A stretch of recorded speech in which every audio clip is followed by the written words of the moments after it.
Can we just hand in the mic so he can explain what the squiggle bot is, and then we're going to come to you in seconds. There we go. So we built these in here, but they're meant to have pens on them. Yeah, and you attach the pens on them, and you attach the battery pack to the motor and the flywheel, and it goes and rolls around. It's brilliant. So, I love that. It's a good, engaging bit of tech. Yeah. That's fantastic, isn't it? Brilliant. Yeah. Let's all introduce ourselves. I'm going to start with you because you've been here the longest. What's your name? Jamie. Jamie. David. Sarah. Thea. Steve. Leo. Ray. Ray. I'm Kate. Hello. You going to come and join us? Come on, just sit down. I would love to say it's warm in here, but it's not. That's my mum, Angela. Rick, Will. Fantastic. Welcome, everybody. Waffles, squiggle bots, hot dogs. It's all go, isn't it? Fantastic. Are you having a good time? You came here before, went away to the planetarium, was it? Tell us about the planetarium. That was all fun. It was awesome or awful? Fun. Fun. The guy on there kept. He was very engaging, but he did ramble on, but then would admit to rambling on at the end. Self-aware rambling. Yes. Fantastic. Excellent. Did you tell us something you learned? I learnt about dark matter and the sort of cosmic web. I didn't know about that before. And the cosmic web. Anybody else into planets, space? Come and join us. Come and sit down. We want to hear where you've been, what you've done. Come and join us. Come and sit down. Come, join the Talkaoke. This is Talkaoke. We are a mobile chat show, and we are here to talk about whatever you would like to talk about. What's your name? Bavithra, but people call me B. B. Fantastic. That's a bit easier for me. Thank you very much. Where have we been? What have we seen? We've got squiggle bots. Did you make one of those? I just saw them in there. It's brilliant, isn't it? It's also warm in there, which is pretty high, exciting. What are you pointing at? You like what? Everything in the tent. Oh, just everything in there.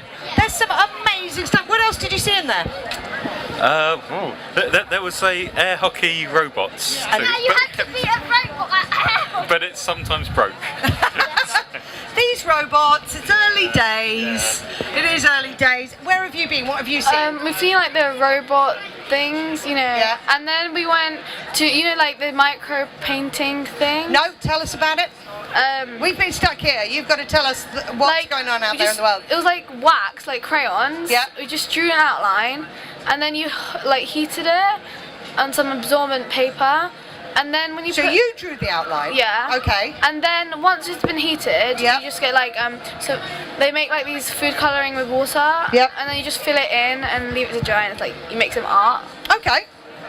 And what is this? Is this in the materials section or the design section? The design. Design.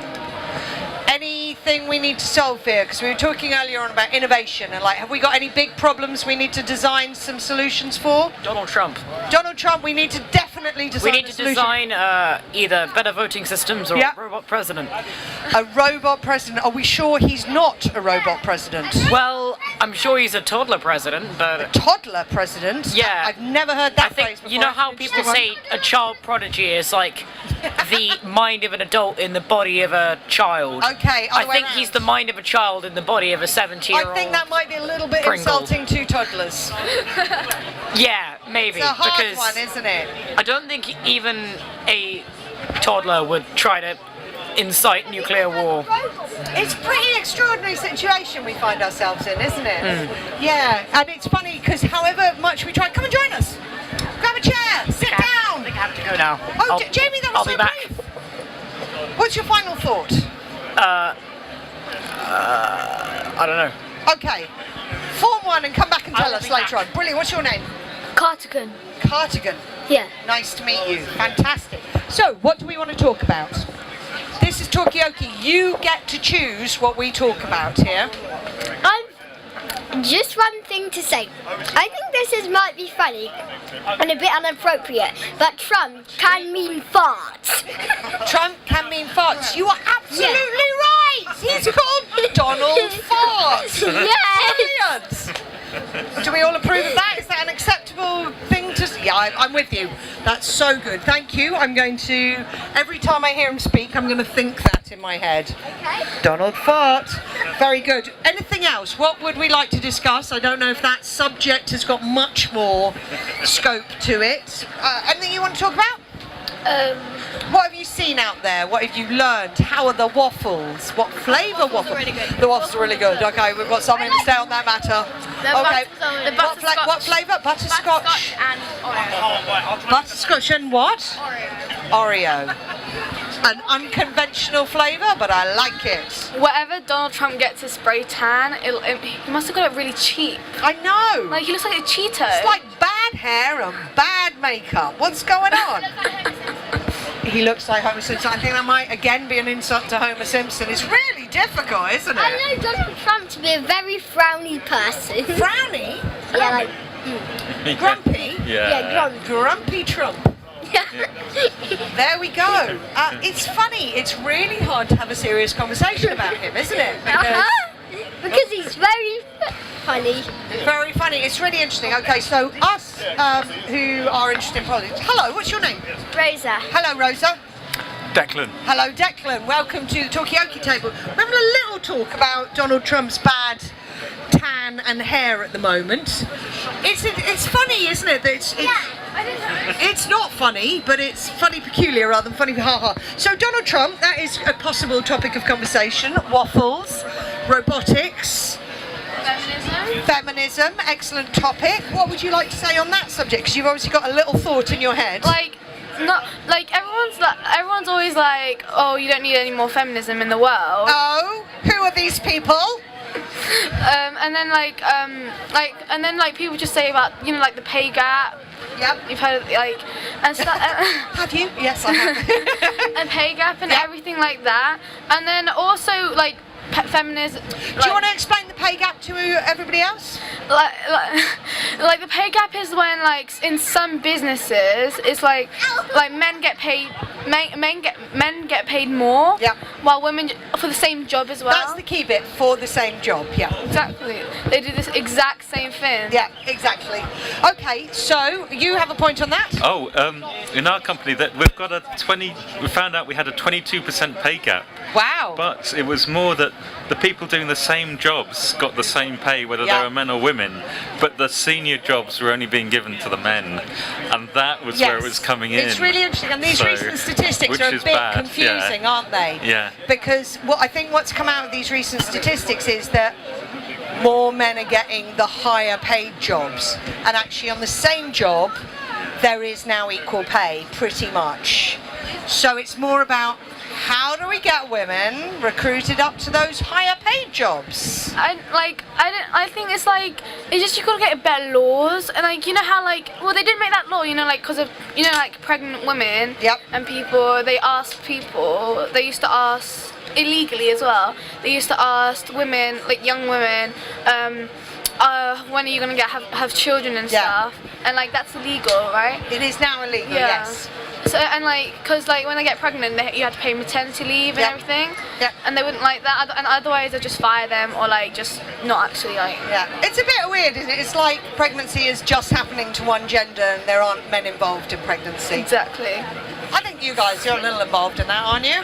Yes, it's a complex one. So that's a really interesting topic, especially because where we are here, in the science world, a science world is one world where there are a lot more men in science jobs, but we have a lot of women around the table here. Are you all planning to be scientists? Are you planning to be a scientist? Men and women. I'm going to single out the science. Yes. Yeah. What would you like to do? What's your field? I like chemistry. You like chemistry. What are you thinking about? Neuroscience. Neuroscience. Boom. Are you thinking about a bit of science out there? What interests you? What have you seen today that interests you or might interest you like a job? Working here. Yeah? At the university? Yeah. Okay. Did you come to this university? No. You didn't? Okay. What did we see today? We saw some nice stuff, didn't we? We saw some interesting What stuff. was the things that made you go, ooh, that's interesting? There's blue liquid, and when you put the spoon in slowly it was liquid, but when you put it in fast it was hard. Oh my goodness. So a liquid that becomes solid when you do something sort of hard to it. Amazing. You want to be a scientist? Yeah. What sort of science do you want to do? Well, apart from what I'm going to say, I would rather do chemistry, except I really want to try and invent the first ever rocket that someone could live in that has gravity. It would basically feel like being at home. Okay, except so only in a rocket. And there would be like, and there would be a room for So like simulated anything. gravity within a rocket, a space station. Huh? Do they not have that on the International Space Station? Are they like floating at all times? No, a rocket that you could actually that would have an area for everything. Okay. It would be Oh, you're not saying 2001 Space Odyssey, they've got it in that. An hour, and you couldn't feel it. It would just be like being at home. There would be a room for like everything. That's about inventing something we could actually live in space in. Yeah. Okay, that's really interesting. Yep. Oh. There's already a space hotel. Okay. Is it a zero gravity place? Do you float around when you're in there? I think so. How do you go to bed? You have to tie yourself with straps. You have to tie yourself down so Yeah. you don't float off in bed? Yeah. Okay, I like That it. would be amazing. That's pretty cool, isn't it? Where is this space hotel? In space is obviously the big answer. It's not. I think they're still in the middle of making it. Okay, so it's an idea. I'm still impressed by the ice hotel. My brain hasn't even computed. Yeah, you can go and spend a night in a hotel made of ice. It's amazing. It's amazing.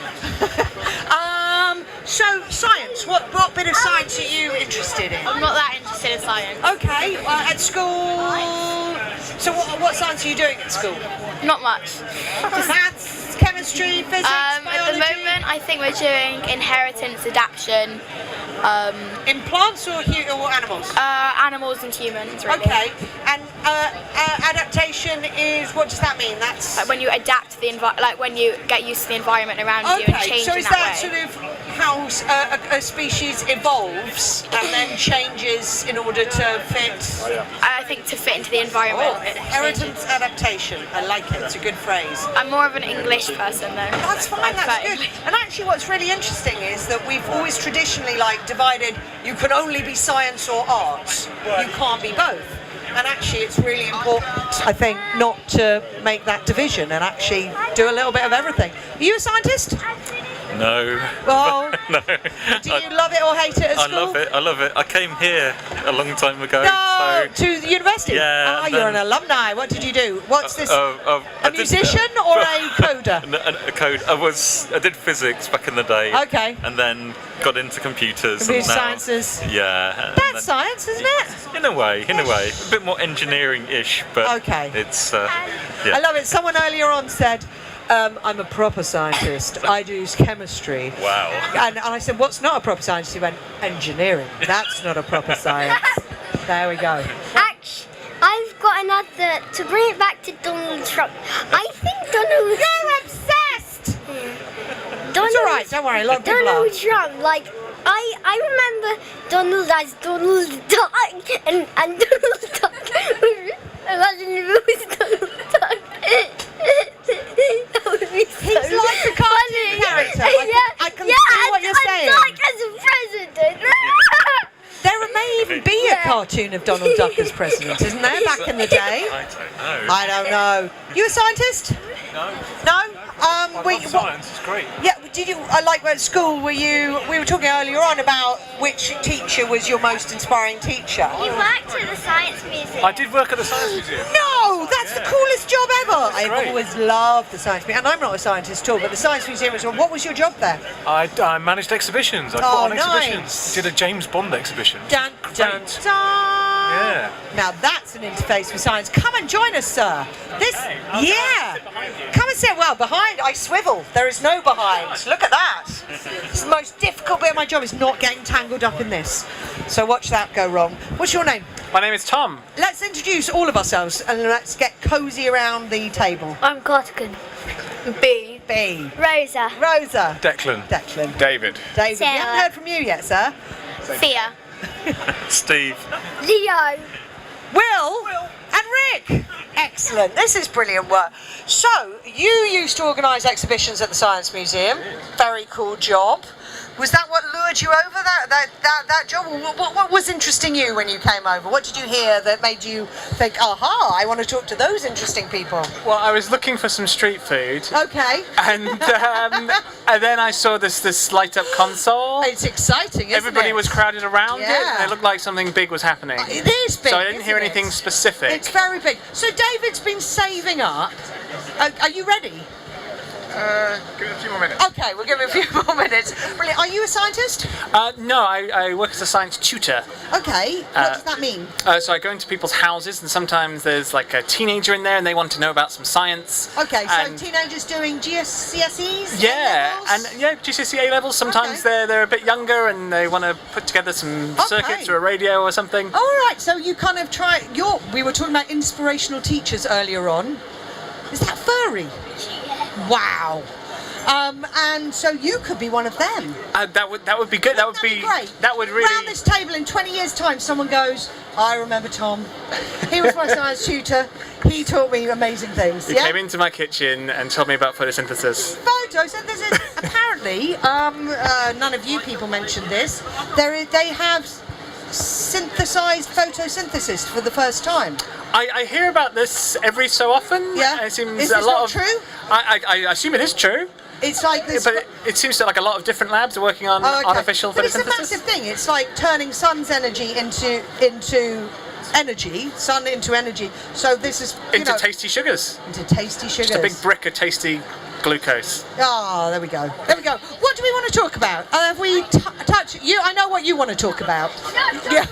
Oh, David's ready. I was just going to say, I saw you guys about 3 or 4 years ago Oh, really? at the Tate. Yes. You did a fantastic thing where dressed up all the kids and they filmed the movie. Oh, When are you doing that again? When are you doing that again? Segue. Oh, Yeah. I wasn't involved Yeah. in that. No. Oh, it was awesome. So, That was awesome. we do lots of different things. Talkaoke is one of the things we do. Okay. Segue is another one where you the people involved write their own movie at the same time, and then it gets shot, and it's this bizarre thing. So take our card. We are the people speak. We do lots of things that are about you lot speaking rather than me. Thanks. But the one thing you wanted to say was keep binging us up. We appreciate that. What would we like to talk about? We touched on feminism before. I know what you want to talk not about. Trump. It's not Trump, you promise? Yeah. Well, you're just going to bring us down if it's Trump again. We're trying to be happy. Trump. Okay, all right. What is it? Well, I've done a Try Not to Laugh challenge, which was on cats and dogs, which I think was particularly funny. Which it was called it was called. There was a person and he was running, and then a dog just jumped on him. Are you telling me about a YouTube video you've seen? Yeah, it was really. Okay, no. No, I'm not allowed to censor it. If you want to talk about YouTube videos, you're more than welcome. So let's put that out. That's a possible topic. We've had feminism. We've got general science teaching.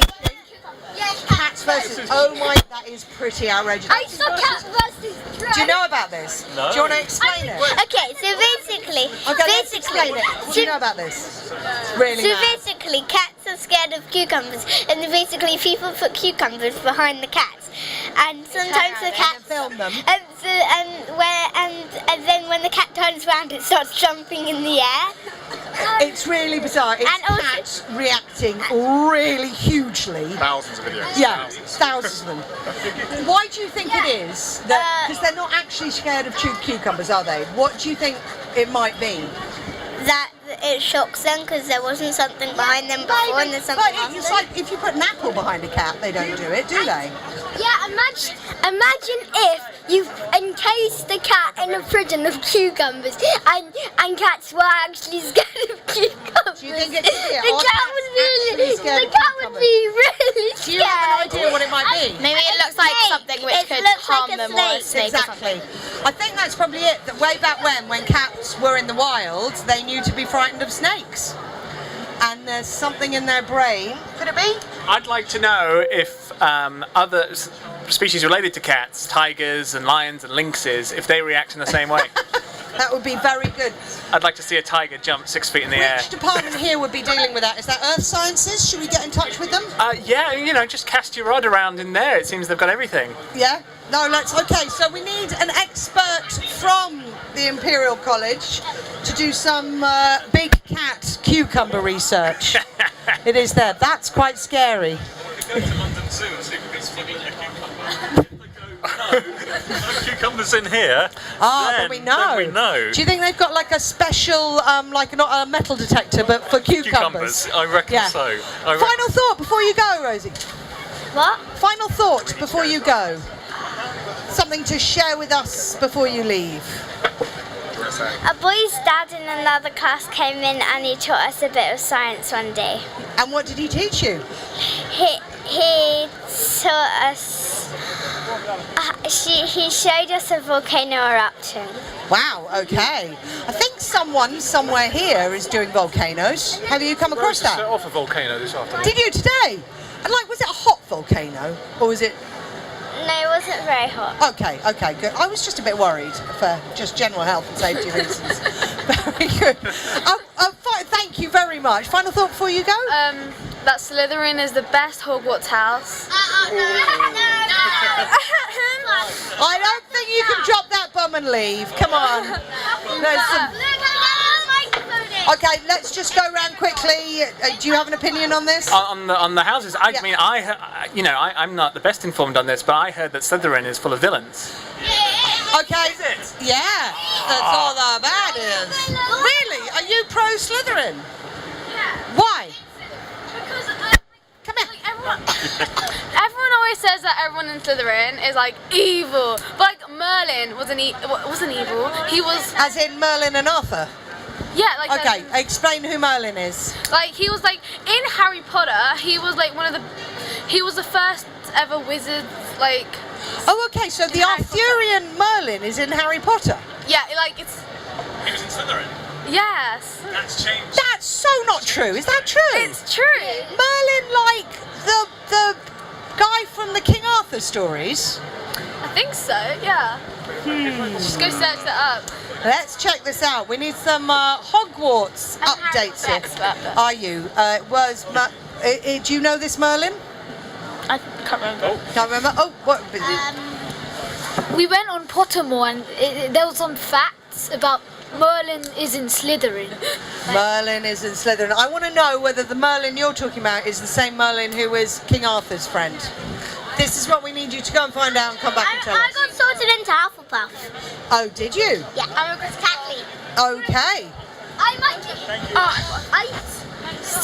If you get the password wrong, when you're entering Hufflepuff's common room, you get vinegar poured on you. There we are. I'm afraid It wasn't Harry Potter that sent you away, was it? No, I'm very hungry. Very hungry. Do bring your food back here. Which is the best one? I have not. Who's eaten? Waffles. Yeah, and waffles, the sausages.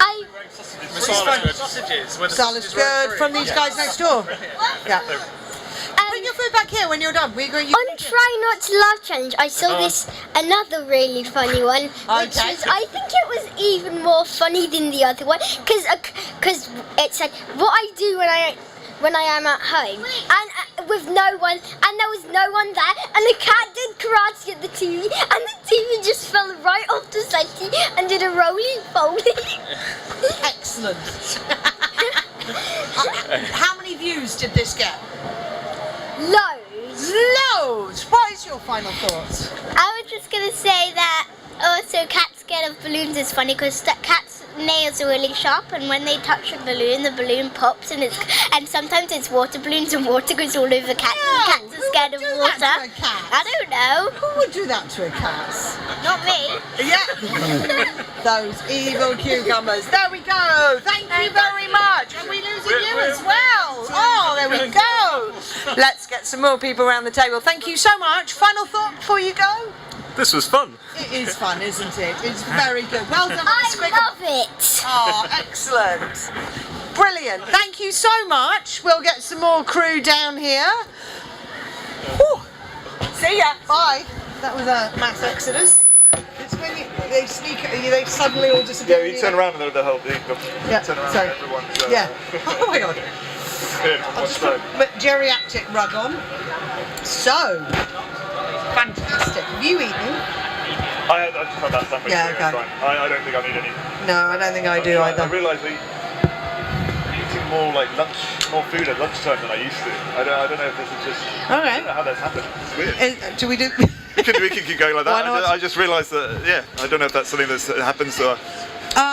But I don't used to eat a lot of lunch, and now I realise that I'm always hungry at lunchtime.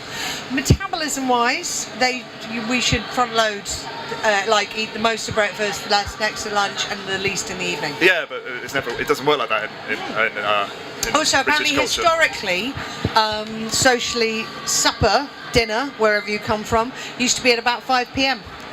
And now we're eating closest to 8. Because of work and I never eat. And electrification. Hi, this is Talkaoke. What time do you have your supper normally? I think if I have my dinner at 7, that's like amazing, like that's early. No, that feels really early. Yeah. I'm trying to have it about 7, and it feels incredibly early. When I visit my mum and they start cooking at like 6. She starts cooking at 5, 6. Like dinner's ready for like 5, 6 o'clock. I'm like, that's tea time. So by like 9 o'clock, I'm like, I'm really hungry. Yeah. Then you just have to go to bed. Come and join us. Come. Are you coming this way? Where have you just been?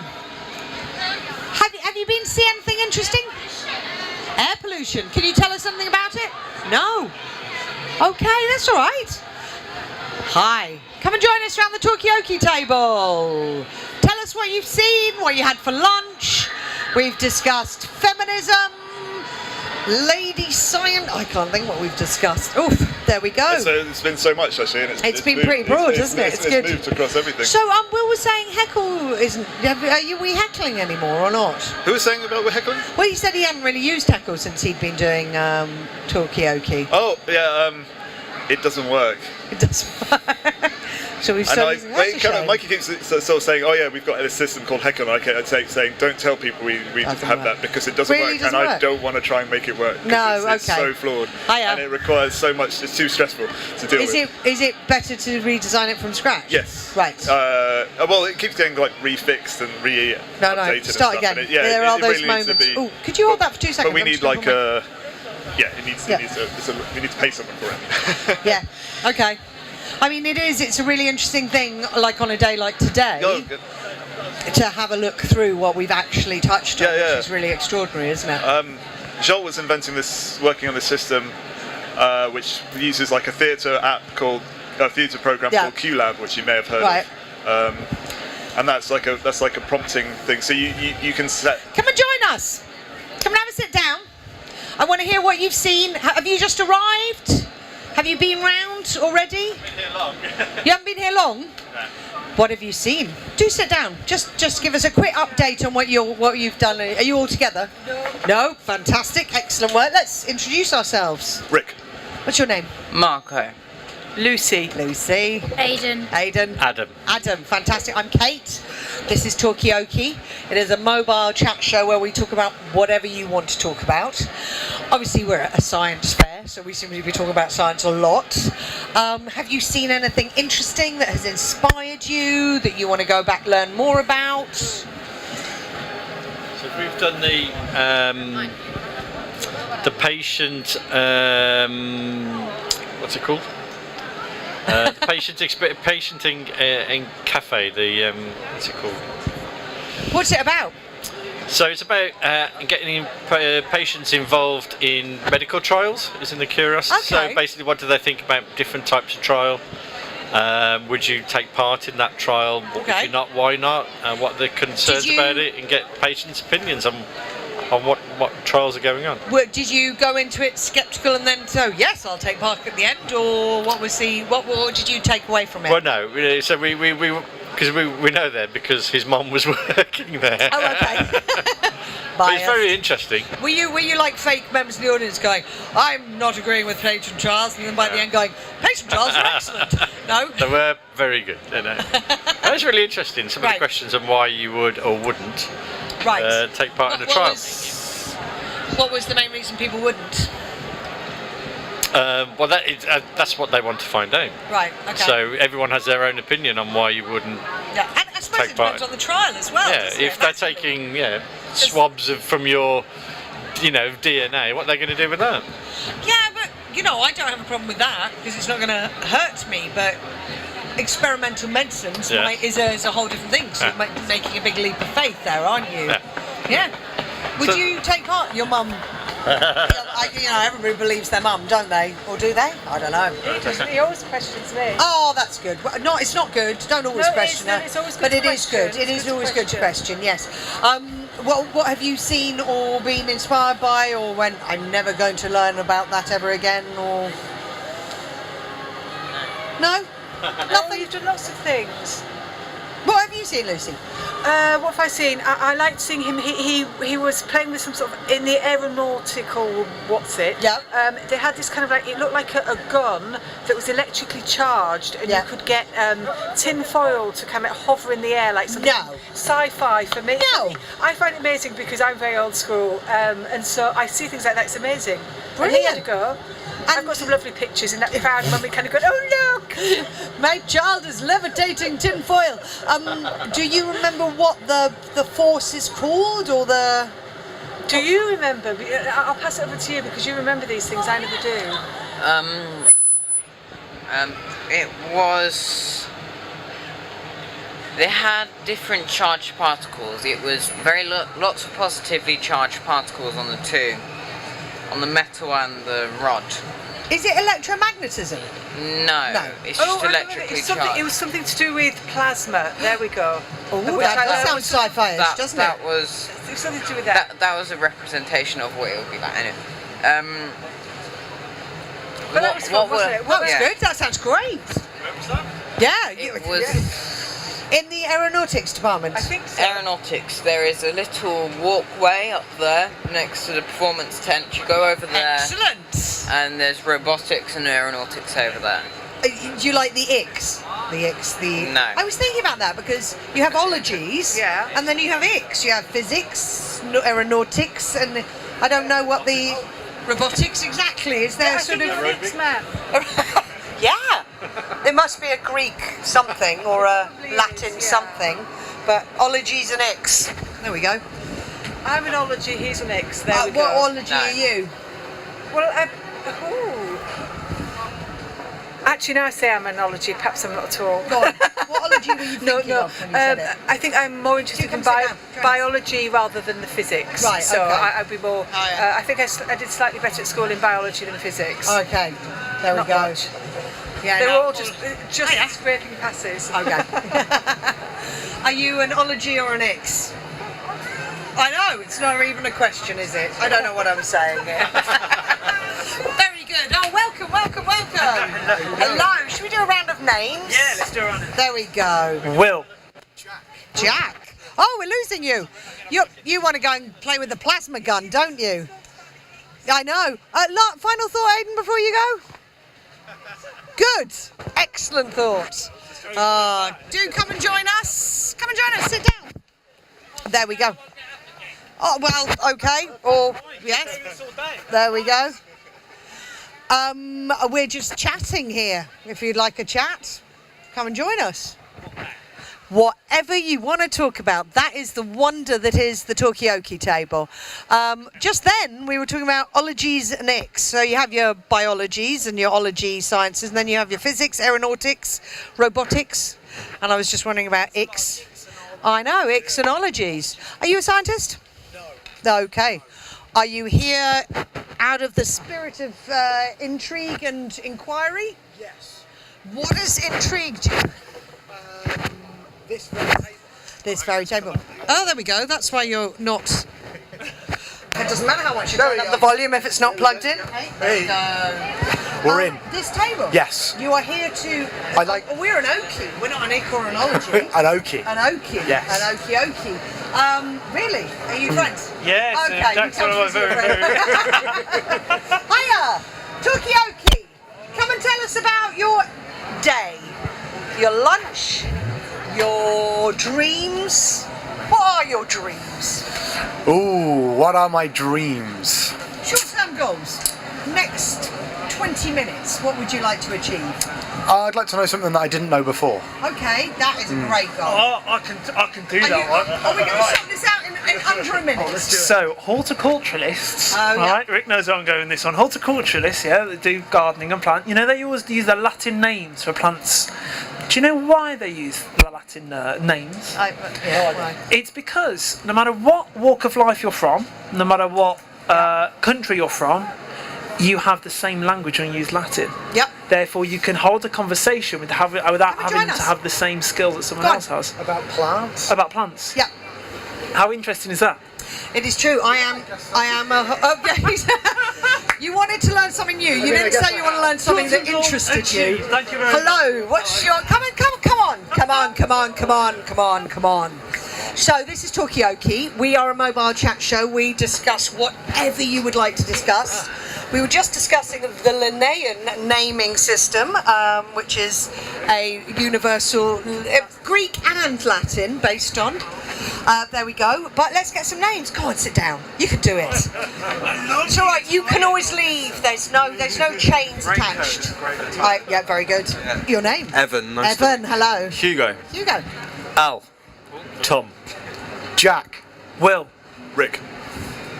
Evan, you are the only two-syllable name.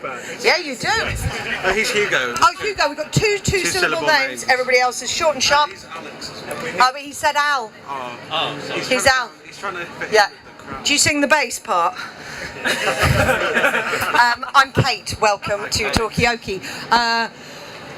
Jack would like to learn something new in the next 20 minutes, so that's our sort of vague mission statement that we got going on. I don't think that's out of the question here.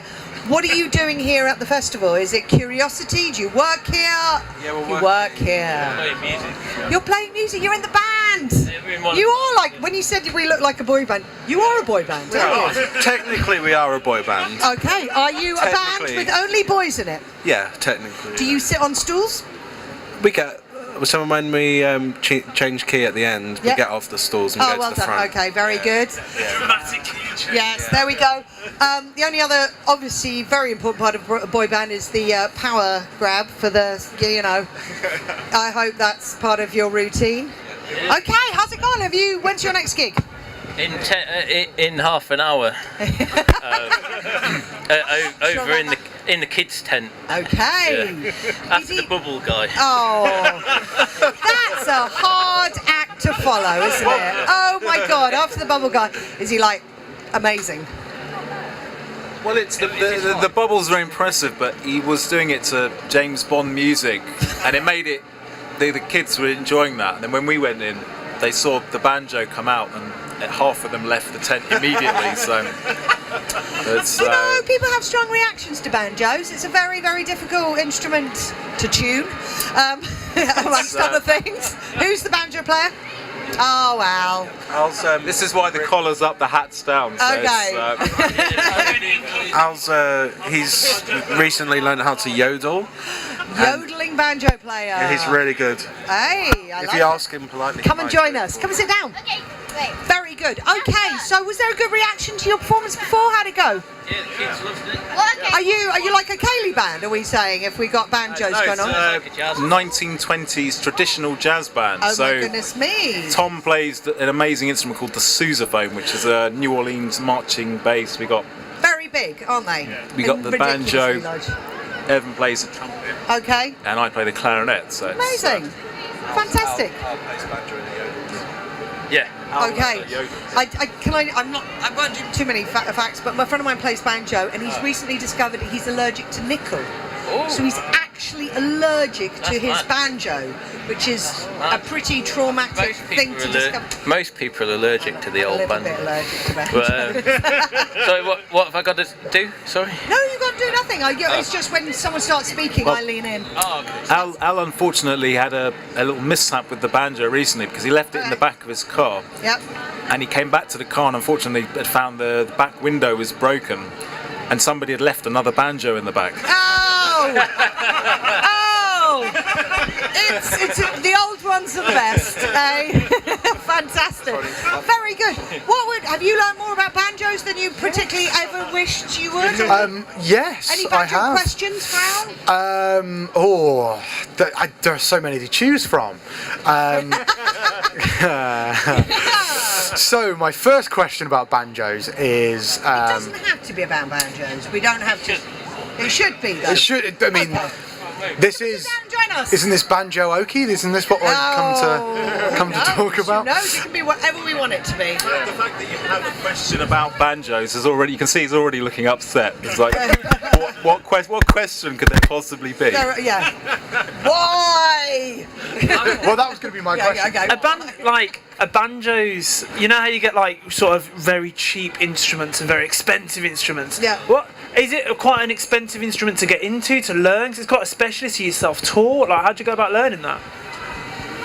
That's a good question. I started playing the guitar first, and because it's like a string instrument, and I wanted to play like Irish music and stuff like that. So I just bought a cheap one, and then learned how to play it. It's not that difficult if you play guitar. Where do they originate? Well, there's a few different places. Originally, banjos, I think it's a Yoruba word. It's like Nigeria, from like Nigeria. So it's an African instrument. Yeah, originally. So in some countries in Africa, it's like the national instrument. Like in Morocco, the banjo's the national instrument there.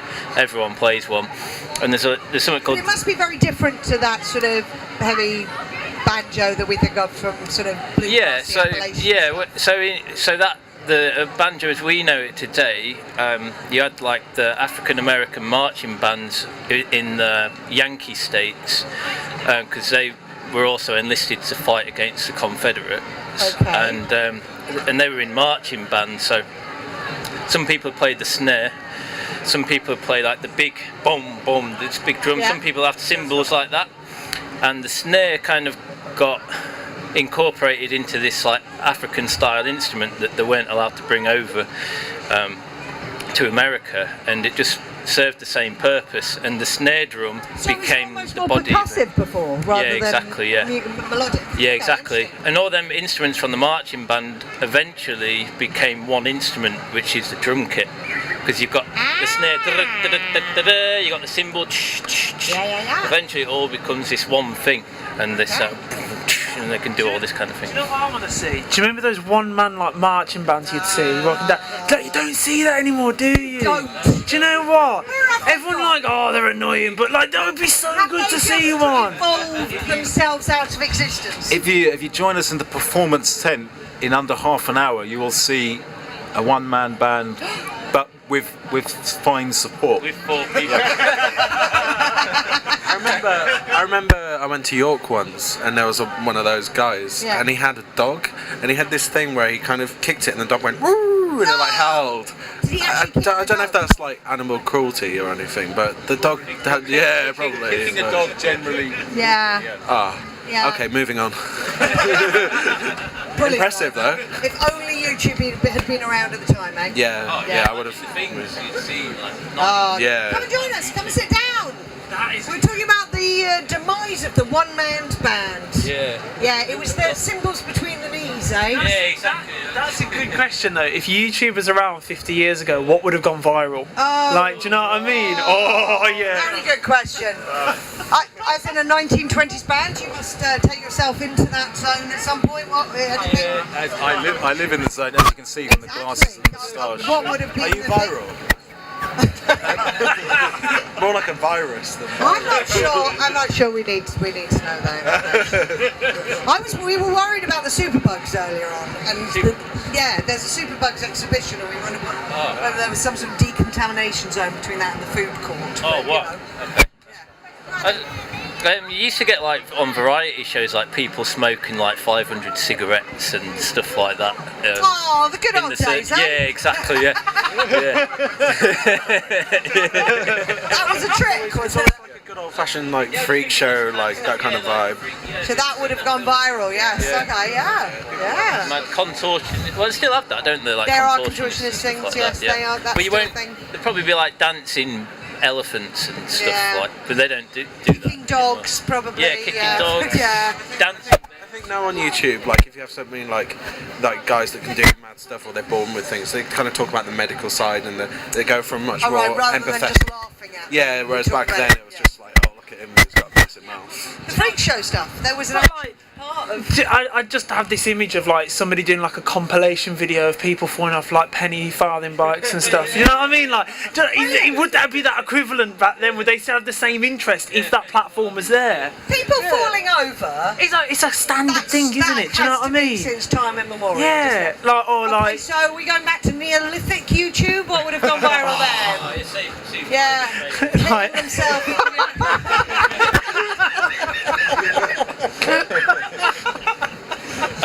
We don't watch it.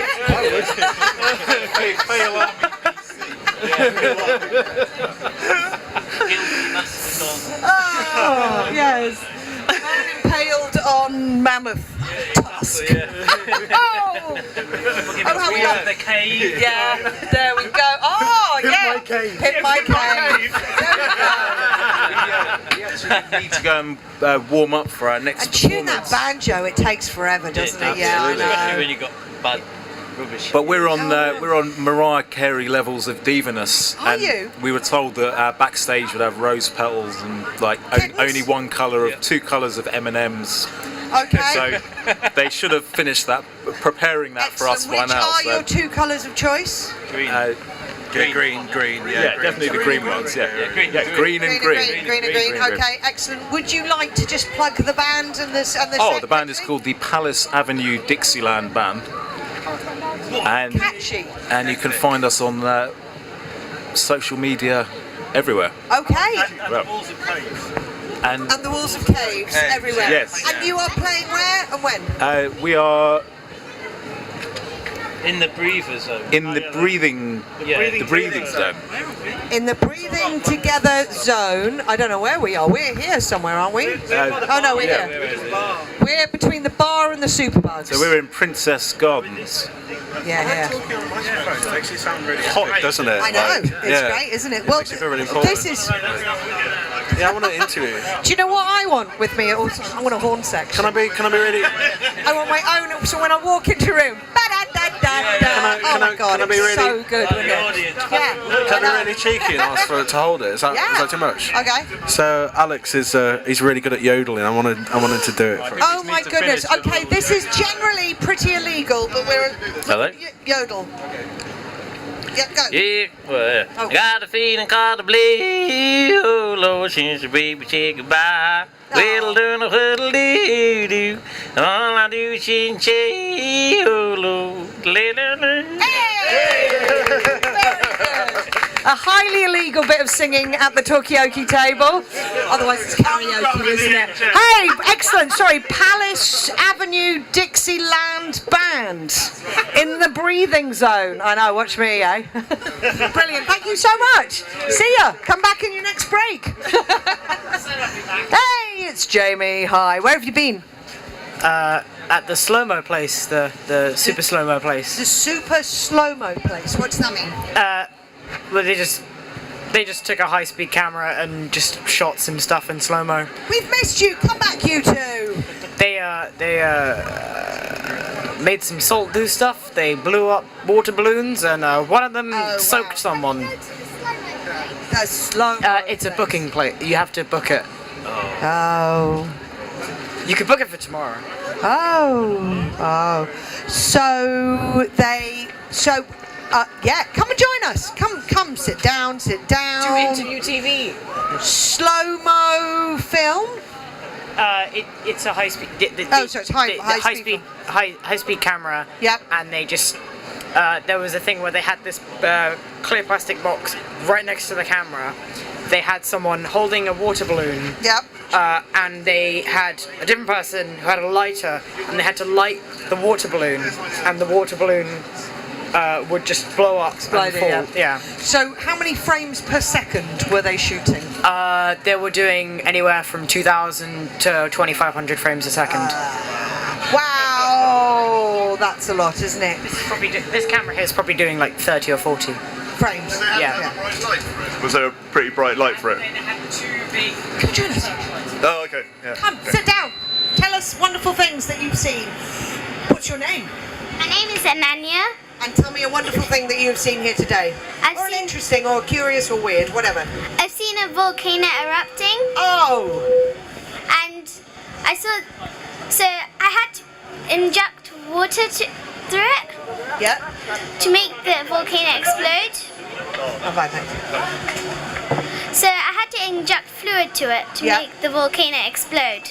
Wow, and you got to do that? Yeah. Do you understand what the chemical process was? Can you explain that to us? They have a crust, and then below that is a water, but few people think how the water works, how the water came onto the earth. Yeah. So how we have sweat when it's very hot. Yes. The same thing happens with the earth. Okay, so water comes out of the Earth's crust when it's very hot? Yeah. Okay. And is it something to do with the interaction with the heat and the water that makes the volcano erupt? Yeah. Okay. All right. Is it? I don't know. Might need a plates moving. Plates moving. Okay, and magma being released? Well, when I build up a pressure, I'm not sure. I'm very not sure. We need a volcano. Oh, have we got any volcano experts out here? We need a little bit of clarification. We're a little confused. Can you help us? Making soda volcano. Oh, are you a volcano expert? Thank goodness. How? What? I don't believe you. Volcanoes tend to occur at plate boundaries of destructive nature. I remember this. I should know this. Sorry, Mr. Brown. He's my geography teacher. Oh, Mr. Brown, would he be disappointed? Yes. No, it's okay. Ponder it for a second. See if it pops back into your head. I think it's just because when the plates move, I think apart or something like that. No, when. Is the magma there all the time? Have we got is there lava just in the centre of the earth all the time? Yeah. It's just there. It's not like formed no. especially for a volcanic eruption. It's just hanging out there. So maybe when the plates move, there's a gap, there's a release, there's a build-up of pressure. Yeah. Let's go with that. Until we can find volcano experts, we're still looking for some... I saw the volcano exhibit though. It's the thing is, I tried to get close to it, but there was just the biggest crowd. It was too hot. Yeah, it was too hot. It was like burning, But no, the crowd. I was like, I did that typical British thing though. You know, when you see a large crowd, you go, "Well, it must be good." Yeah. And I got suckered into it, and I was like, "Oh, it was one of those." At least it's quite a short crowd here, so you can see over the top. Yeah. I mean, that's the approach. Very good. Okay, so volcanoes. What else have you seen? I've seen reflections. Reflections? Yeah. In the reflection zone? Yeah. Okay. Were we talking like mirror reflections or philosophical reflections? I saw a few mirror reflections. Okay. In the same building as the volcanoes. Okay. So. Do you want to be a scientist? Are you interested in science? Yeah. Which bit of science is the bit that's exciting you? Chemistry. Chemistry. And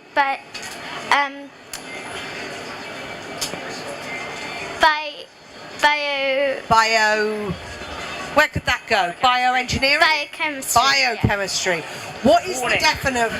Do we know what's biochemistry? Oh, I know. Oh.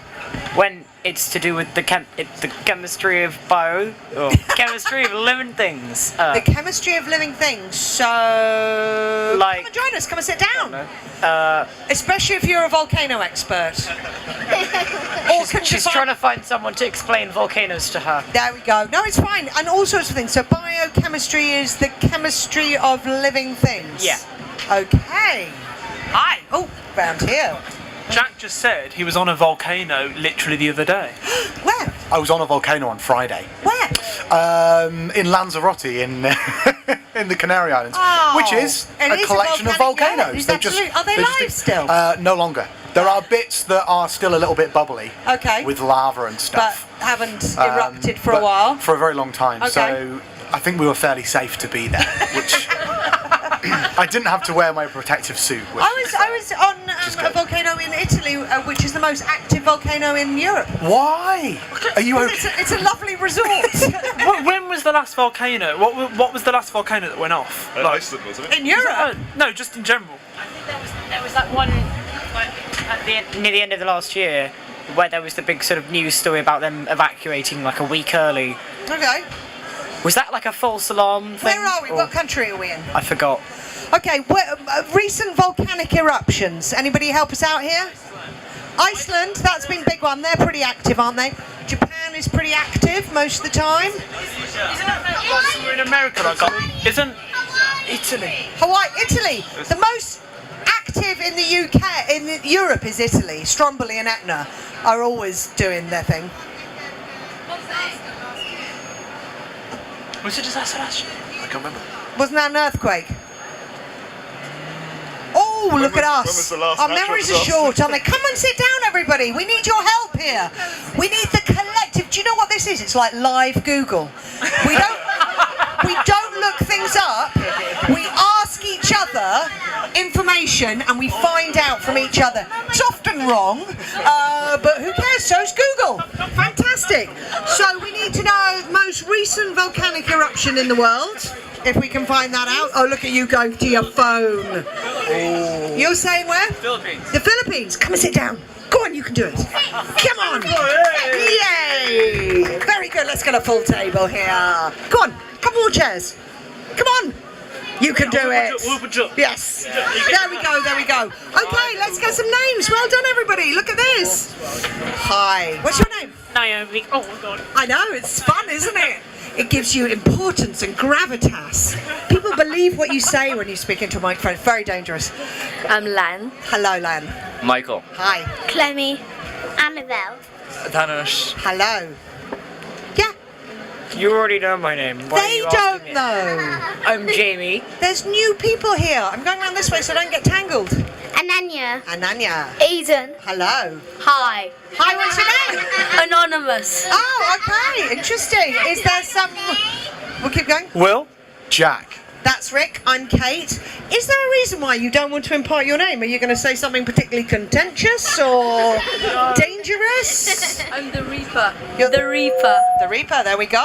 Okay, the Reaper. Fine. So we have volcanoes, we have natural disasters, we have short-term memories about large global issues. We've talked about feminism, we've talked... Guatemala's also an... Are they quite volcanic there? Yeah. Okay. Japan, that's the whole Pacific Rim thing, isn't it? Hawaii, very volcanic. That's the Pacific Rim, isn't it? Ethiopia?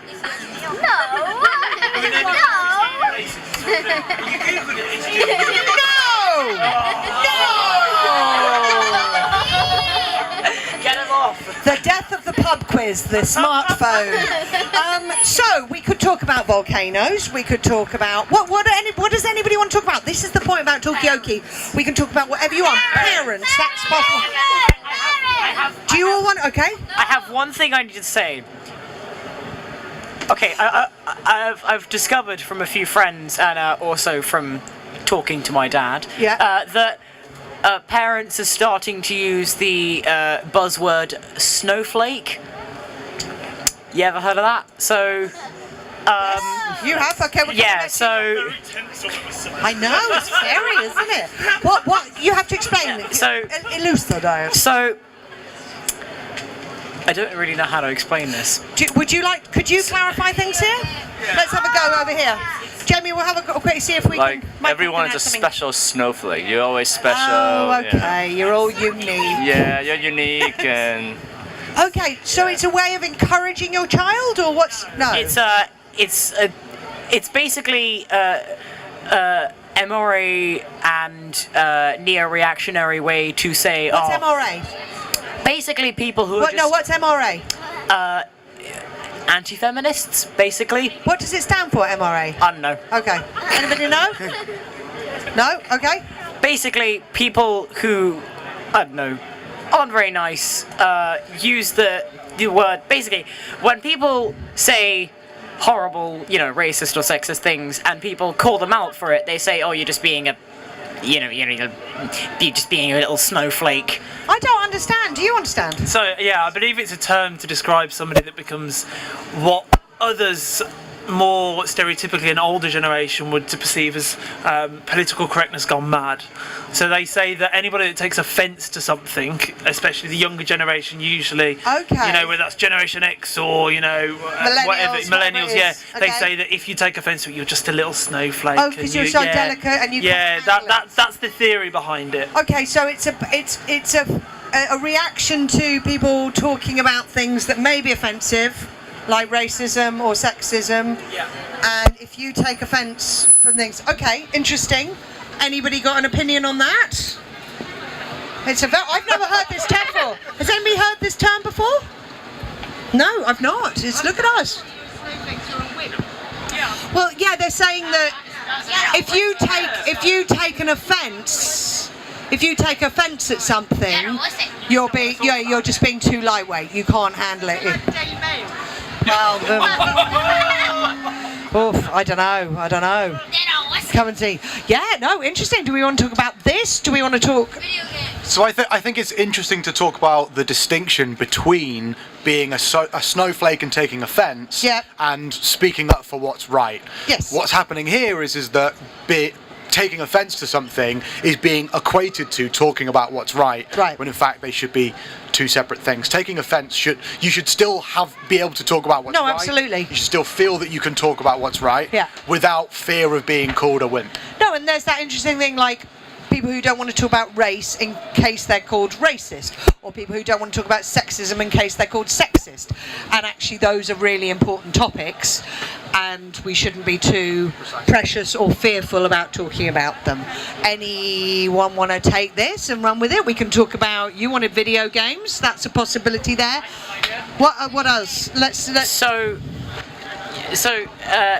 some people may remember a certain comedian who taught his dog to do a Hitler salute. Okay, no. So there was a march on Parliament about this on Monday. Someone marched on Parliament because the dog did a Hitler salute? A guy taught his dog to do a Hitler salute when he said something that I'm not going to say right now into the microphone because it could, it is hate speech. Okay, so no, when a guy hurled anti-Semitic hate speech at his dog, the dog did a Nazi salute. Yeah, okay. Dog did a Nazi I'm going to come back to this in a second. Final thought before you go. Anything.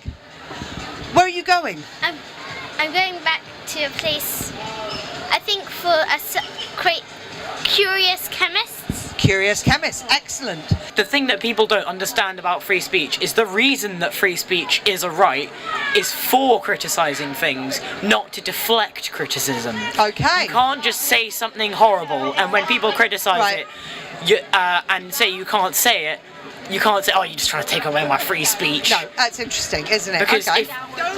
if people are saying, oh, I have free speech, therefore I have the right to go out in public and shout horrible things, then that's not what free speech is for. That's okay. Free speech. So the importance of not offending, or it's very difficult. I think there's a line between free speech and hate speech, where as soon as you go from having the right to have an opinion to your opinion being outright, inciting violence, that kind of thing. Okay, so that's where the line is crossed, when it goes from language.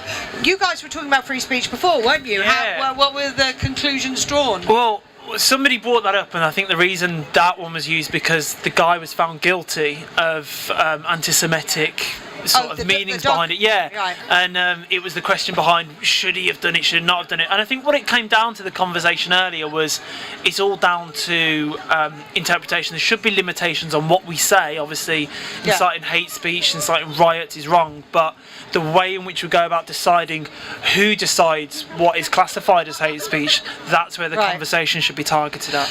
Okay, so who are the arbiters of what is acceptable and what isn't? Video games. We'll come back to you in a second. Let's let this one for a little bit. I can bring up with video games. Okay, video games can be art, and next we'll just check that whether anybody wants to respond to this one first. A couple of months ago in America, they had this march in Charlottesville, Virginia, of these neo-Nazis and whatnot. It was about a Confederate statue, wasn't it? That's right. do you think that's free speech? And do you think you don't think so? Do you think that are they allowed to march? Are they allowed to march in this country? Say, is that appropriate? I mean, they have the right to march, but like Jamie said, it's about drawing a fine line between freedom of speech and hate speech. And when you're doing any action in order to incite violence or hatred towards a certain group of people, that's when it's wrong. Okay, so the second, so in theory they could march, they could gather, but the second they say something incendiary, they've tipped over that edge. Okay. I have actually watched a lot of footage from that particular march. That particular march, and a lot of it was actually inciting, heavy violence. People making lots of references to the Holocaust and stuff like that. So there was overt statements there was there. People, and another thing that came up was the statue was of a Confederate general, the Confederate General Robert E. Lee. Yep. And he actually said on record that he didn't want to have a statue of himself. So having a statue of him there to commemorate him is really just dumb in so many ways. That's an interesting one. Is that because firstly you're commemorating effectively a person who was fighting for the preservation of slavery, and also someone who didn't want to have a statue of himself. Well, it's an interesting issue. Is that can you be in charge of what people remember about you? We're okay. The bad thing about the statues, though. Do you know what? If we talk about video games, they're all going to do this behind your back because you're doing it behind their back. You have to listen to the other people, and then we can all move further. We'll get to the end of this one. Then video games is our next subject, people. Oh, okay, we're there. We're going to wind up this one. The bad thing about a lot of these statues is that they weren't erected when the Civil War was happening. A long time afterwards. They were erected a long time afterwards. Well, that's an interesting thing. Is that people become celebrated in different ways, and then get held up as icons to people who go by. A majority of statues commemorating Confederate officers and stuff like that in America were erected during the Civil Rights Movement, and to send a really hostile message. Interesting. Protesters. Excellent. I feel that there is a strong pull over this side to talk about video games. Is it? Apparently so. How about the addiction of video? How about the addiction of video games and iPads? Video game addiction. Well, no, look. Okay, so let's start with. Did you have a point to make? Let's dive into what you wanted to talk about. Video games are awesome. Video games are awesome. There we go. Okay. So I've never been a video game player, ever really. I grew up around kids who did play video games, and I played it with them. But then recently the tables have turned and I bought a Nintendo Switch, which is amazing. Like so much fun. What? Do you play Splatoon? No, but maybe I should. And it's like a whole new world for me. Like, because I've always thought that video games are distracting and they're not healthy and they can be very addicting. But since I've been playing, like, in a world where we're full of distractions from Twitter, Facebook, all that kind of thing, I've really found that a really great way to relax is to sit there with my Nintendo Switch and play Zelda for a little bit. And I'm not a game player, I never have been. You do it for escapism, it's like your leisure activity. Relaxation, yeah. Let's just pop... No, but yeah. Like, in terms of addiction, I think it ultimately comes down to the individual person themselves. Yeah. So, like, for instance, I'm doing GCSEs.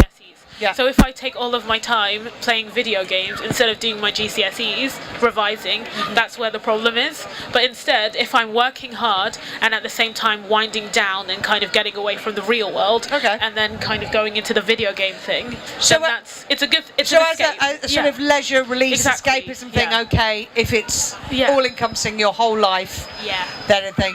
Oh, hello. Parents, let kids play them. Is that an instruction?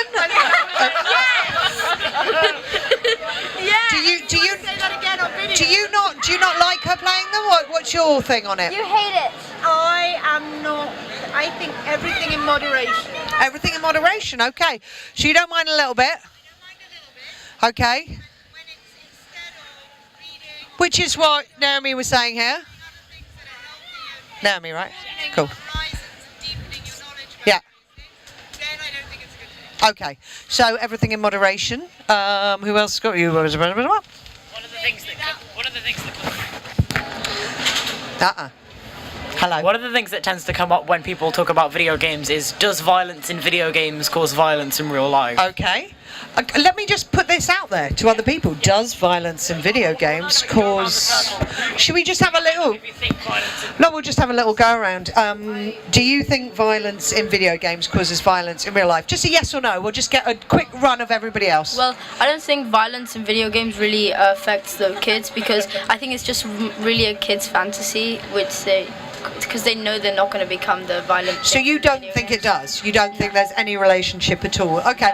And it may be also the age of games you're playing may or may not be super violent. So we'll see. But let's have a little whip round and just see what the general opinion is. So you're saying no? Yes or no? Does violence in video games? Not really. Okay. For kids, they might. They might act as a character, but they won't really do it. It doesn't. You don't believe it's real? No. Okay. So you're saying no? Nope. Nope. No. No. I don't know. I don't know. Excellent. Good. You may learn. You may decide by the end of this. For mentally healthy individuals, no. Interesting. So there's a distinction that if someone's got certain predilection or mental health issues, they may be triggered. Okay. No. No. In some cases, it can possibly influence. Okay, interesting. No.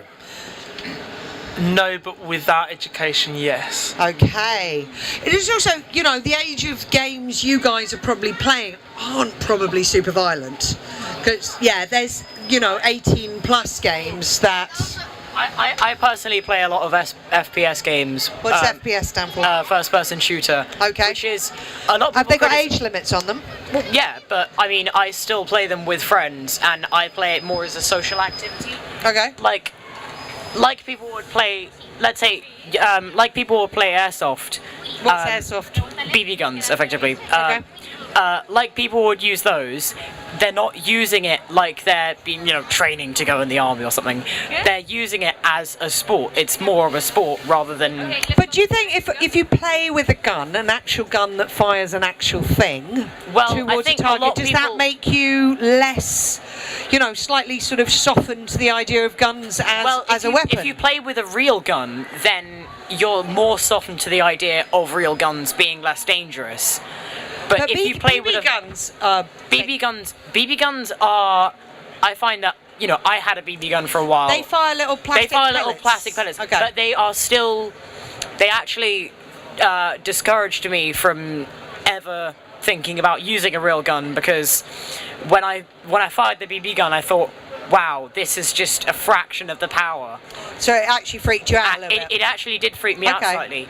And when I play FPS games, I think of them more like this is a social activity rather than this is... So the actual physical gun in your hand was actually a bit of a deterrent to you. Yeah, but the screen thing is detached enough for you not to worry. Well, the screen thing is detached enough because once video games become immersive enough to be comparable to real life, that's where you would have to draw the line. Like, if I put you in a VR headset with something that in your hands felt like a real gun, and I told you that you were shooting real people for a real cause, then that might have problems. But in a video game, you are just fulfilling whatever objective you have to fulfill.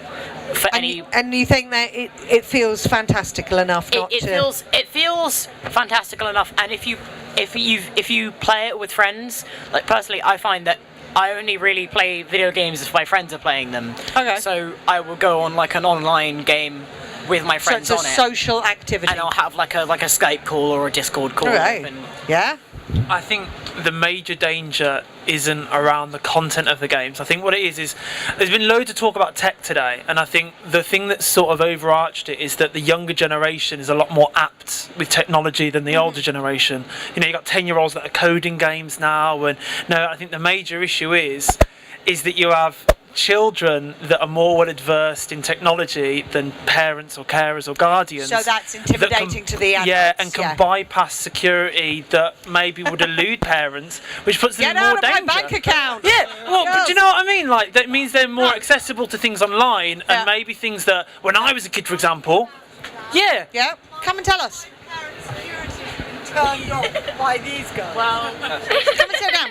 No, there's a chair. You can both sit down. Michael, say. You can say that is. I'm not going to say. I'm not going to sit down. Come on. I'm not going to do like first-class victim blaming here, but you can say that you have to look into this stuff before you actually put the security there, because you also have to think about, you know, if you're trying to say, okay, I want my child to only be on the internet at this time, you actually have to look it up how to do it, so you can't bypass it. No, it's true.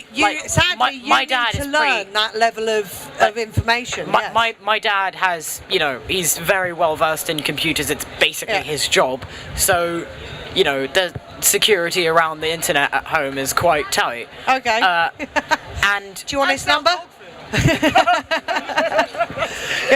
No, but that's what's really complicated, and it's what Will was saying, is that the adults today are being out-teched by their kids, but it's an incredibly huge world that we don't know quite what the parameters are and stuff. Hello! Hi.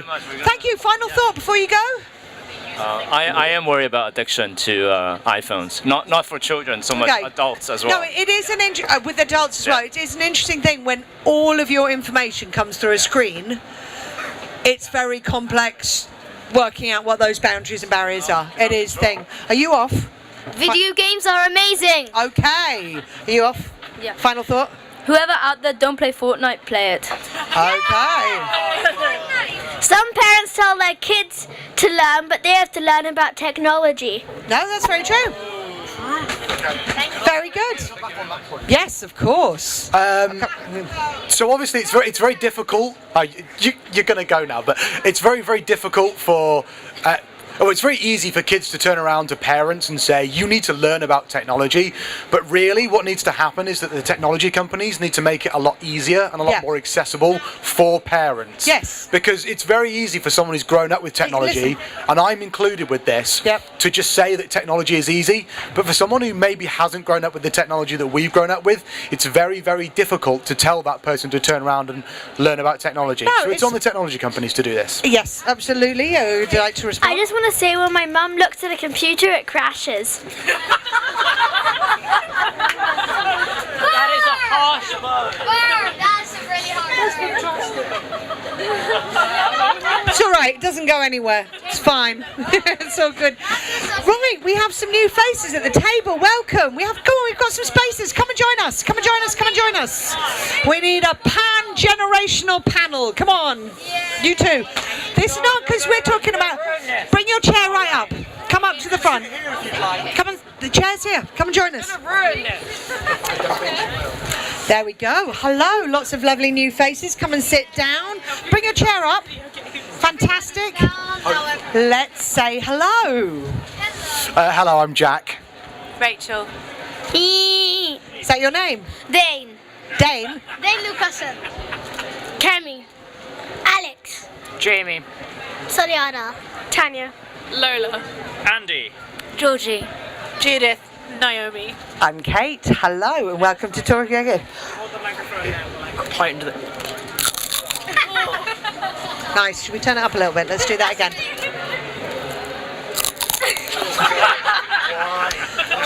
Why? People, why? Oh really? Did you have one of those moments? Okay. What would we like to talk about? We have just touched on adult and child, different technological levels and how that is a complex thing within the home. We've done some live Googling, so asking us about knowledge rather than the computers. Let's go with someone who's only just arrived as well, Dane. What about AI? AI? What about AI? Let's just say if you got a robot, he gets really smart. Suddenly he finds a gun in a basement, and he's like, "What am I gonna do with it?" He takes it out and he sees a person, and he's like, I don't know. Let's throw it in the bin. No, I need to know about this because whenever anybody talks about AI, they instantly go to robots taking over the world. Yeah. Is there not like something in between these two things, where we are now and where we might end up? Tell me something that AI... Oh, okay, hello. AI can be really useful if we use it in the right way. Okay, so what's maybe some examples? So, for example, recently the Amazon's Alexa came out, and it's been really helpful for lonely people in the home. Social isolation. So they can ask them about anything they want, which is really useful for them. Okay. For elderly people, so it can be really useful. We just need to use it in the right way. Okay. Any tool can be used well and it can be used badly, can't it? Yeah. Okay, Georgia. The thing is about robots taking over the world is that everyone's really scared of it, and there's a whole bunch of movies about like Armageddon and the Terminator's going to come and kill us all. The toasters are going to kill us. Exactly. But the thing is, at the very start of robotics, when AI was just a hypothetical thing, this guy called Asimov invented 3 laws of robotics. Yes. And Asimov's 3 laws basically mean that they're 3 laws that make it impossible for an AI to harm a human on purpose. How? Why? What? The first law is that a robot cannot harm a human or remain inactive and allow a human to be harmed. Okay. And if you... So that's like inbuilt into the code of this machine? It's theoretical at the moment, but theoretically, if we could inbuild those laws, and I assume people are working on it, then it would be safe. Okay. But then there's a whole other question about whether we should be calming robots in that way. Yes. Because if they're actually people, then... Oh, there we go. I'll come round to all of you. I think that you're next. Like the fear of robots sort of becoming sentient almost is quite huge. However, it could lead to something like robots could make discoveries that us as humans may not be able to, which could give us a lot of advantages. Like say with energy, sustainable energy, they could find a way of running it without because we aren't the cleverest beings on the entire planet. Who are? The dolphins, though. The dolphins. Octopuses. Oh my god, octopuses are amazing. Exactly. So it's like we could develop possibly a robot that is smarter than human beings. So, but is that our fear, that the second that they're smarter, then we're not in charge? Well, that does seem But you think that those laws would put a cap on that? I think so, and also robots are smart in a different way. Because I mean, computers are really smart. They can add 1,000 numbers up in a millisecond, but they can't think for themselves. Of course, we're smart. I'm going to go over here so we quickly tell them first, what and then to I'll come do. back to you. Okay, what were you going to say, Dane? Just like if you get a human, and I know this is a thing of fantasy. If you make him a cyborg, then if he is a criminal, that could result in very fatal deaths, you might say. Because if a robot becomes stronger than a human, and it is based on a human criminal, then it could think for itself. And it could hurt people. It could. Did you have something you want to say? Nope, we'll come back to you, Jamie. So a point I'm just going to make is people are talking about robots becoming sentient, and that's just that would be insanely difficult. Way off that. We're way off that. So because is this like? Are we talking like Hollywood science here? You know, we're a maybe long way off it. Okay. 7 decades, I'd say, but it's just because of the memory. It's not my problem then. if you think about how much memory it would take to download the conscience of someone, but also, like 10 minutes ago, a terabyte was the size of a office block, and now it's 10 minutes ago. Yeah, no, I'm just saying. But you know, the technology, memory has gone from office block size to SIM card size in a few years. I reckon at some point we're going to hit a plateau where we're not going to really be able to get further than that. Okay. Because the smaller and smaller you make something, fine. Like you would. Like memory-wise, like you might be able to do it right now, but it would take years and years and years, and it would be more productive to do it by trying to get the memory smaller. And making a cyborg out of an AI would have, you would have to have as I say, as you said, the measures which would stop it harming someone. Okay. Or you would have to have measures which would actually physically make it incapable of. Okay, so an taking actual. orders Okay. from, like, let's say, anyone here has watched the new reboot of Lost in Space? It's got a reboot now, apparently. Yeah. So the robot in. I won't give too many spoilers, but no spoilers. That's not fair. Can we just leap on to this lady here because before we go on to a new subject, just because she had something to say. So recently I saw a lecture about kind of robots taking over our jobs and how likely it would be. A lot of jobs could be taken over, but robots can't do certain things that humans can. That it's just going to be really, really difficult. Like they can't there will always think be jobs. extremely creatively. Okay. Or just think simple things like walking naturally or seeming If you see natural. those robots in And there, then they're pretty rubbish, there quite was- frankly. there They was- fall over all the time. So it's like if you made a graph of robots from kind of those cute little pods to the closer they are to being to looking more human and being more like humans, the creepier it gets. Oh, kind it of. is weird. So like Yeah. those the ones that look like mannequins and stuff. Yeah. You wouldn't really feel comfortable because it doesn't feel like a real person because everything they do wouldn't be as natural. So like things like thinking creatively and stuff. Robots. So there will always be things that the human brain will have domain over. Okay, what were you going to say? As she said, robots taking over like jobs. It's already starting to happen, like self-checkout. Like self-checkout, yes. Because They never work though. You always need a human to come and unclog them for you. But loads of other people's jobs have been replaced from it because there are robots that do it for you. Okay. But as you said, they keep breaking down. So it would be more convenient to put a human as that job. But then also, I don't know, there's a small difference between it because when the self-checkout like breaks down and it says card only, you would think back to when someone else was doing it for you and it would always go faster. Right. But plus you could chat to them. I like chatting. And you would like say hello every morning. But when someone else would do it for you, there would be maybe slight problems, as in they might give you the wrong amount of change, like coming back. But are we saying machines don't make mistakes? They would if they glitch, but that would be really rare to happen in a store. Okay. All right. Over to Naomi. Sure. Okay.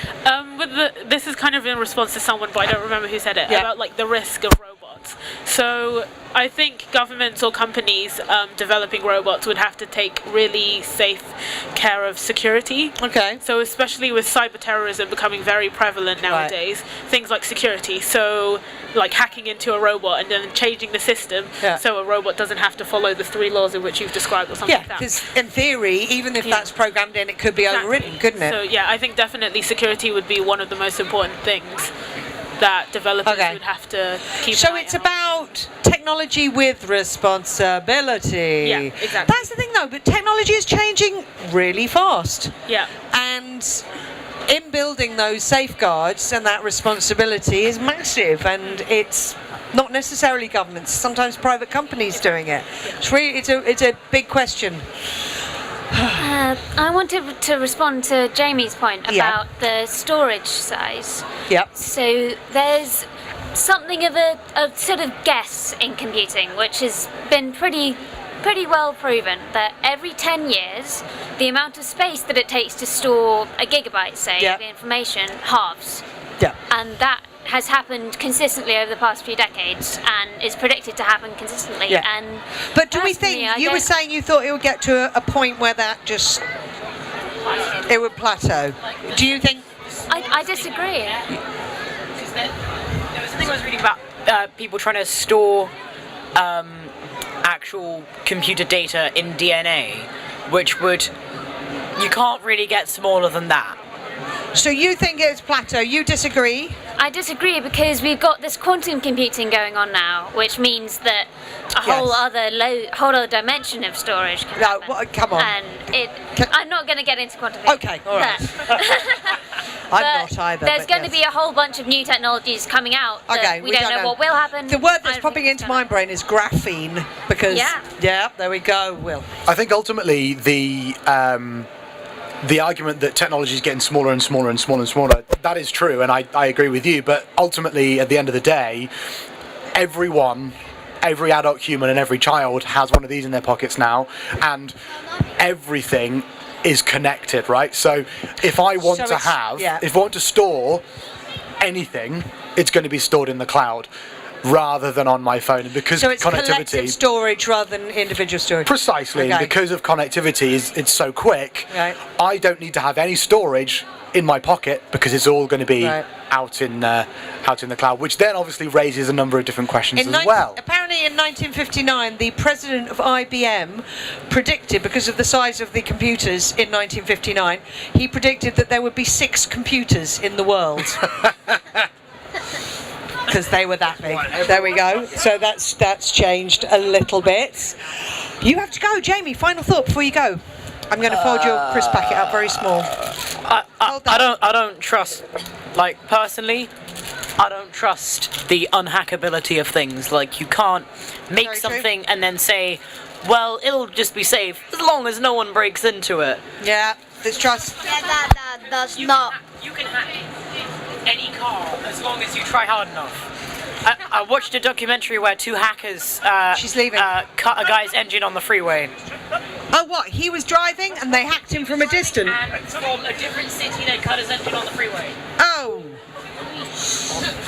That's the thing. Would you like to join us? I love that technique of if I walk away, they're gonna follow. Like, follow away, can I get before they? Wow. Okay. Memory, size. Size does matter. What do we want to talk about, people? We've got lots of things going at the moment. Can I make an additional point on this the technology thing? Obviously, a lot of the conversation so far has been around the technology versus humanity, and I work for a technology company, and we actually kind of believe that people love people, and so if you need help, you're always going to speak to a human, and that's something that we've seen a lot of success with. So much so that like a lot of people are just like really super happy with like getting through to a live chat with someone and it's actually a human being that helps them. It's lovely, isn't it? And that is, a lot of technology companies see that as a cost that's really unnecessary, whereas we kind of see it as the opposite, because at the end of the day, with something that's very important, if you need help, it's best to speak to Well, there's that whole the PlusNet thing, isn't it, where they sell themselves. Is that you? No. Okay. But the whole advertising thing is wholly predicated on you will talk to a human whenever you want to, and it's very attractive. I am going to swap in with my colleague here, who's going to take that microphone. Do not worry, we're going to keep this conversation going, people. All right. I'm coming out. Now, I need to ask one favour. All right. I'm quite tall. I struggle to get under that table, so I need to just swing across there. So can I just budge in the way for 1 second? I'm going to move this aside so I don't kick things out the way. But do you know what? Actually, could I just for 1 second? Is that all right? All right. So you have a point over there. Now I'm gonna trust you here. Can I trust you? Yeah. Because I'm gonna pass you the microphone. You got to hold on for me. All right. I'm trusting you. Can I talk? Yeah, but you don't shout. Don't shout. All right. Oh, okay. I just shout, weren't you? I knew it. No, I wasn't gonna shout. The look in your eye that told me you were waiting to shout down that microphone.